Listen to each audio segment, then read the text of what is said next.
I had two conversations with two different clients at the exact same time about the exact same thing. Both retired, both worried about the market, wondered what to do. I've got that and more coming up.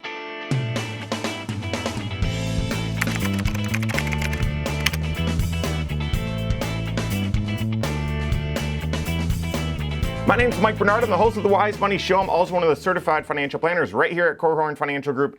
Make sure you hit that subscribe button, turn on notifications, and smash that thumbs up button. Are you worried about the market? I am too, right? I mean, we're at the time I'm recording this, we're off about 20%, even more so from all-time highs that were touched on early in January. And we've got significant headwinds. Now, if we are going into a recession, then things could get a lot worse statistically. If we aren't going into a recession right now, statistically, maybe it doesn't get much worse from here, but we'll see. And we don't know. This is unprecedented times. That's like the overused word for the past couple of years in the economy and the markets, but we've never printed this much money. We've never shut the economy down and then, injected it with steroids like this. And so everything is distorted. And so how exactly will this play out? We'll see. But if you're near retirement or in retirement, this market volatility feels different. And I've talked about this before. Even if you're a seasoned investor and you've gone through lots of ups and downs, when you're working, you feel like there's a safety net that, yeah, this is actually, no one likes it, but I'm buying low, so I'm okay. When you are just on the cusp of retirement or in retirement, bear markets or big declines in the markets, they just feel differently, okay? Now, even though my role here at KFG, we've got a large team, nearly 20 financial advisors, CPAs, all that sort of stuff. My role has shifted. I don't see clients directly that much anymore, but I had two reach out to me yesterday, okay? And they said the exact same thing. One of them called, one of them emailed, so it pretty much happened at the exact same time. The call was someone that retired 2 years ago and, very nicely said, I'm done with this market. I just can't take it. And I worked too long and too hard just to see my money go down and lose money, okay? The email said something very similar. Again, nice as well, nice tone. This market is awful, and we've got some expenses coming up. I'm wondering if we need to make any changes to our investments because things are so bad right now. And I'm paraphrasing, okay? So essentially the same issue, and that individual, the individual that emailed, retired at the beginning of the year. His spouse retired 2 years ago during the pandemic, okay? Basically the same question. I don't like what's happening in the market. I know the investments are going down. Should we be making any changes? So in each situation, I sort of reviewed the high-level statistics, at least coming into this week. Hey, the Dow's been down 8 consecutive weeks. That hasn't happened in 20 years. Obviously, if we revert back to averages, we should see some times where we're, that shouldn't continue, hopefully, but we never know. This is a painful market, and it could get worse. We just don't know. So then I said 3 things. And if you're near retirement, or if you're in retirement and you are working with your certified financial planner, they should be telling you these same 3 things. And if you don't have a CFP on your team, now is likely a time that you're going to want to get one, okay?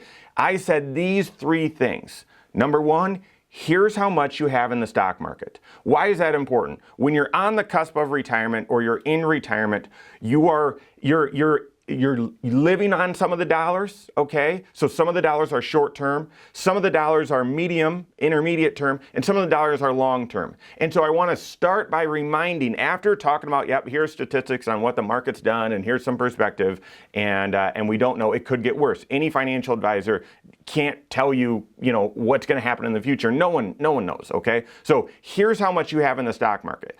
And that's important because we've been preparing our clients, and hopefully you've been thinking about this as well. Hey, listen, stock market has been very frothy. It's been riding high. Valuations are high. It could stay up here for years, but we're cautious about the near term, about the outlook of the market. So many of our clients, we've made sure that they're not taking too much risk compared to their overall situation. And if you're in retirement, here's how much. Here's how much you have exposed in the markets. That's number 1. Second thing that I did, we can make changes if you'd like to, right? We can make some adjustments if you want to do so, if you think that's prudent for your overall financial situation, financial plan. And if they want to, then we'll go through that discussion of, okay, where should we make adjustments and how exactly would we calculate it? But that's the second thing I reminded them of, or I said to them. And then the third thing, and this is the most important, here's how many months you have in cash. Here's how many months you have in cash. And what that means is, with the amount of money that you're drawing out on a monthly basis, or between your monthly and then your annual kind of sporadic withdrawals, here's how much cash that we've already set aside in preparing for, this moment, so that you wouldn't need to sell investments at depressed prices to continue to live the lifestyle that you're accustomed to. Here's how many months you have in cash. And it's no coincidence that each of them, I was able to say, you've got 2 years worth of cash. You've got 24 months worth of cash. When the market is going up, and you're talking with your certified financial planner and they're telling you that, listen, the money that you're going to need in the short term, we should keep in low risk. Don't argue with them. Don't get upset with them. That's prudent, okay? That is short-term money. The money that you're going to need within the next couple of years is short-term, and you shouldn't be taking a lot of risk with that, okay? It's for times like these when on a dime, within just a couple of months, we can see a significant drop like this. You don't want to then all of a sudden have to stop what you're doing, stop withdrawing money out of your accounts and make some significant changes. That's not the time to do that. Okay, so you want to have an investment strategy, especially on the cusp of retirement and in retirement, that is prudent and consistent if the market is going up or if the market is trending down. Okay, because we know those downturns will happen, but they're temporary. We know the long-term prospect of the market is, through that volatility, it's still making new highs, right, over the long term. So you're gonna wanna have your short-term dollars in low-risk investments, your intermediate-term dollars in balanced or hopefully income-producing investments if we ever get yields back again. But your long-term dollars you don't need to touch for 10 years or more, should still be positioned for long-term growth, okay?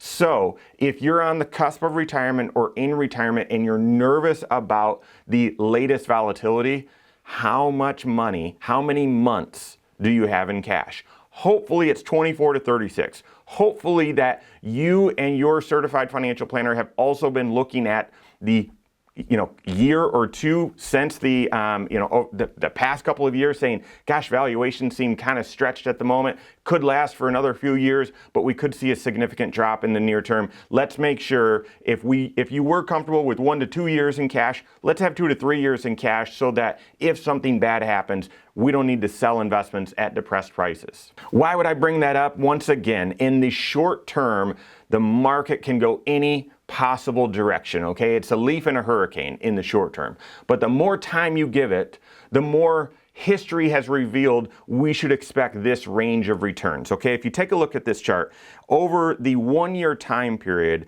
the potential returns, the actual returns that the stock market received going back to 1950 in 1 year was a positive 47% all the way down to a negative 39%. That was 2008, okay?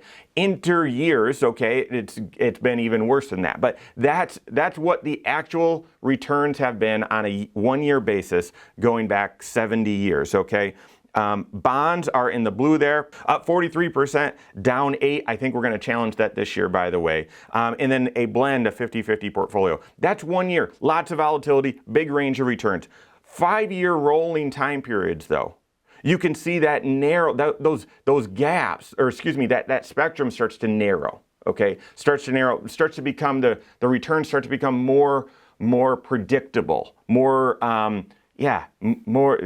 You have a better expectation for what your investment should do for you during that time. Still a wide range with stocks positive 28 to negative 3, okay?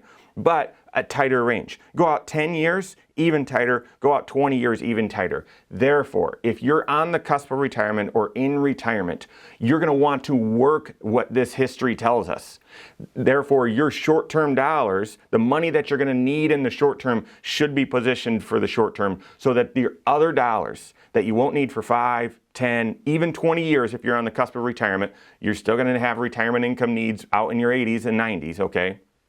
hopefully those dollars you won't have to touch, and you can continue to let those stay invested for the long term to hopefully reach these types of returns that history has taught us in the past. So work with your certified financial planner. Make sure that you've got a retirement income strategy connected with your overall investment allocation and risk tolerance, okay? We call that a personal pension plan. How much money are you going to need in the first couple, or in the upcoming couple of years? That should be in low risk. How much money will you need after that for maybe 5 or 7 years? That should be medium risk or income producing investments. How much money will you need 10 years out? That should be in growth oriented or long-term investments as well. But all of it structured in a way that gives you the peace of mind. You can sleep easy at night. Even if the stock market goes down in the short term, you've got plenty of cash and short-term dollars to sort of ride through that storm, okay? And the second thing is it needs to be consistent with your overall financial plan.